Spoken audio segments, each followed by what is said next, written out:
सीधा शुरू करते हैं। आज हम जिस कहानी पर बात करने वाले हैं ना, वो किसी सस्पेंस से भरी बॉलीवुड थ्रिलर से कम नहीं है।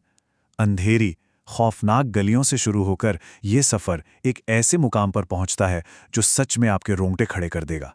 ये दास्तान है चोर से करोड़पति बनने की। एक ऐसी कहानी जो हमें सोचने पर मजबूर कर देती है कि कैसे सिर्फ एक सही मौका किसी की पूरी जिंदगी पलट सकता है। तो चलिए, बिना किसी देरी के इस बेहद इमोशनल और रोमांचक सफर में सीधा गोता लगाते हैं। जरा इस मंजर की कल्पना कीजिए। पुरानी मुंबई का एक इलाका, रात का घना सन्नाटा और आसमान में गरजते काले बादल। जोरदार बारिश हो रही है और बीच बीच में जब आसमानी बिजली कड़कती है ना, तो उसकी रोशनी में एक खौफनाक, बहुत ही पुरानी सी हवेली नजर आती है। वहां की हवा में ही एक अजीब सा सस्पेंस घुला हुआ है। और ये सिर्फ बाहर का मौसम नहीं है, यो उस तूफान की भी आहट है जो इस कहानी के हीरो की जिंदगी में बस आने ही वाला है। इस हवेली की दीवारों के पीछे आज कुछ ऐसा होने वाला है जो दो बिल्कुल अलग दुनियाओं को आमने सामने ला खड़ा करेगा। अध्याय 1। एक तूफानी रात। हवेली के अंदर एकदम सन्नाटा पसरा है। बस खिड़कियों पर बारिश की बूंदें टकरा रही हैं। उसी घने अंधेरे में एक परछाई दबे पांव आगे बढ़ती है। ये है अर्जुन, पूरे शहर का सबसे शातिर चोर। वो एक बहुत भारी लोहे की तिजोरी के सामने बैठा है। उसकी सांसें तेज हैं। पूरा फोकस उस तिजोरी का लॉक तोड़ने पर है। ताला बस खुलने ही वाला होता है कि तभी उस अंधेरे को चीरती हुई एक बेहद शांत आवाज गूंजती है। अगर इतनी मेहनत सही काम में लगाता तो आज चोर नहीं होता। जरा सोचिए इस पल को। अर्जुन झटके से पीछे मुड़ता है। वहां हवेली का मालिक, शहर का सबसे रईस और बुजुर्ग व्यापारी खड़ा है। कोई पुलिस नहीं बुलाई गई, कोई चीख पुकार नहीं।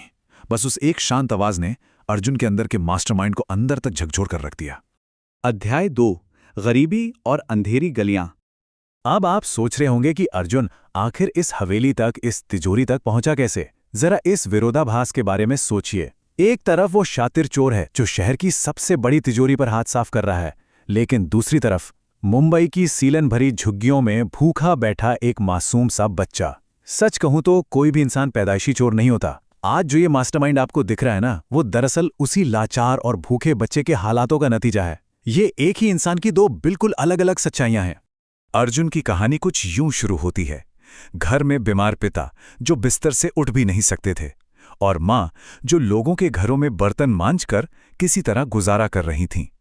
ऐसी कई कई रातें गुजरीं जब घर में खाने का एक दाना तक नहीं था।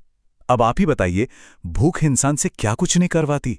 अपनी जान बचाने के लिए, पेट की उस आग को बुझाने के लिए उस छोटे से अर्जुन ने दुकानों से रोटी चुराना शुरू कर दिया।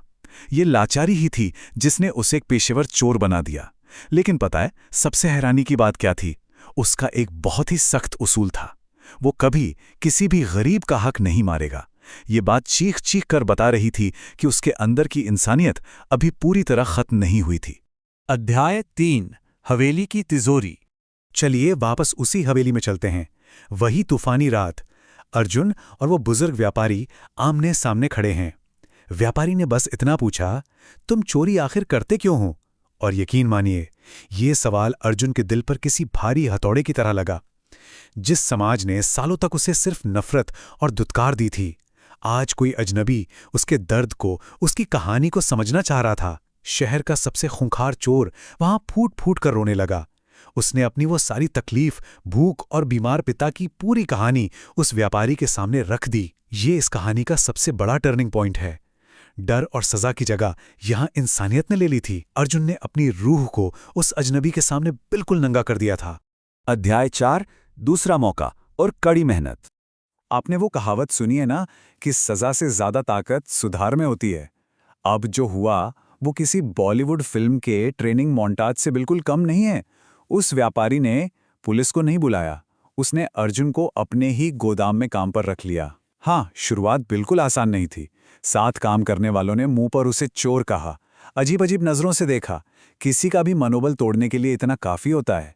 लेकिन अर्जुन ने ठान लिया था कि ये दूसरा मौका वो किसी भी कीमत पर हाथ से जाने नहीं देगा। उसने उन सारे अपमानों को सहा, अपना खून पसीना एक किया, और अपनी उसी जिद्दी मेहनत के दम पर उसने ना सिर्फ व्यापार की सारी बारीकियां सीखी, बल्कि सबका पक्का विश्वास भी जीत लिया।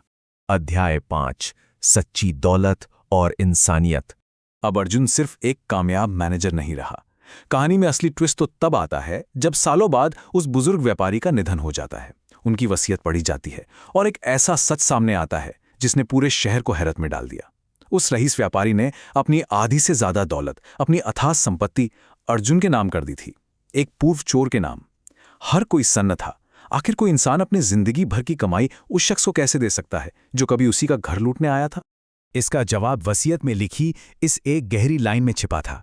उन्होंने लिखा था, गलती करने वाला इंसान बुरा नहीं होता, बदलने से इनकार करने वाला इंसान बुरा होता है। क्या बात है! उस व्यापारी ने अर्जुन के काले अतीत को नहीं देखा, बल्कि उसके उस शानदार बदलाव और उसकी अटूट मेहनत को इनाम दिया था। उन्होंने दुनिया को दिखाया कि अगर किसी को सही रास्ता और एक मौका मिले तो वो खुद को किस हद तक बदल सकता है। जरा इस सफर के पड़ावों पर नजर डालिए, सच में रोंगटे खड़े हो जाते हैं। 10 साल पहले भूख से तड़पता, अंधेरी सड़कों पर रोटी चुराता एक लाचार बच्चा। 5 साल पहले गोदाम में गालियां सुनकर भी चुपचाप पसीना बहाता एक मजदूर। 1 साल पहले अपनी मेहनत से व्यापार खड़ा करने वाला एक भरोसेमंद मैनेजर। और आज अर्जुन खुद एक करोड़पति बिजनेसमैन है। आलीशान हवेली, लग्जरी गाड़ियां, सब कुछ है उसके पास। लेकिन सबसे खास बात क्या है पता है?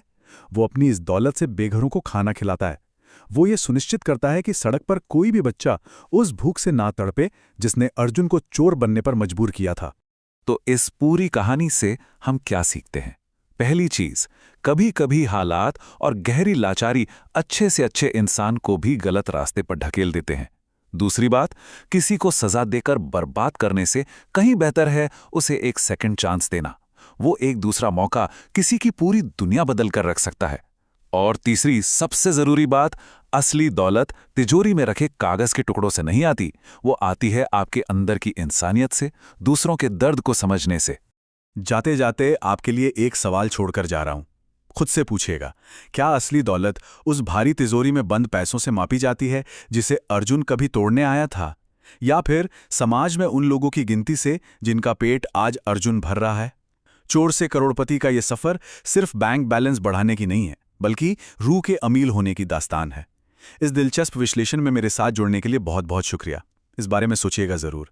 हम बहुत जल्द एक और ऐसे ही सफर के साथ वापस मिलेंगे।